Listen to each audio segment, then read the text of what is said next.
नाजरीन, दुनिया हैरान है ईरान ने कैसे अमेरिका और बरतानिया समेत 9 मुल्कों की फ़िज़ाई हुदूद में दाखिल होकर इसराइल तक अपने मिसाइल पहुंचाए।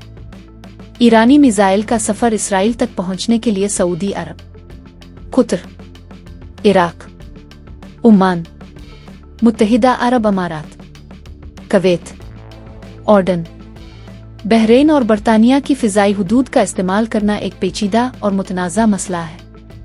इस सिलसिले में कई अवामिल कारफरमा हो सकते हैं। ईरान के पास शहाब 3 जैसे तवील रेंज मिसाइल मौजूद हैं जो 1000 से 2000 किलोमीटर तक मार कर सकते हैं। ये मिसाइल ईरान से बराह रास्त इसराइल तक पहुंचने की सलाहियत रखते हैं, लेकिन वो अक्सर गैर मुस्तकीम रास्ते इख्तियार करते हैं ताकि पकड़े जाने और रोके जाने के खतरात को कम किया जा सके। ईरान और उसके इत्तेहादों जैसे यमन में हौसी के मिसाइल कभी कभार पड़ोसी ममालिक की फ़िज़ाई हुदूद में दाखिल हो जाते हैं, ख़ास तौर पर तनाज़ात के दौरान। ये मिसाइल अक्सर कम ऊंचाई पर परवाज़ करते हैं ताकि रेडार से बच सके। यमन में हौसी बागियों ने ईरान की मदद से मुतअद्दिद मिसाइल सऊदी अरब और मुत्तहिदा अरब अमारात के रास्ते इसराइल की तरफ फायर किए हैं। सऊदी अरब और यूएई की फ़िज़ाई दिफ़ाई निज़ाम जैसे पेट्रियट मिसाइल उन्हें रोकने की कोशिश करता है।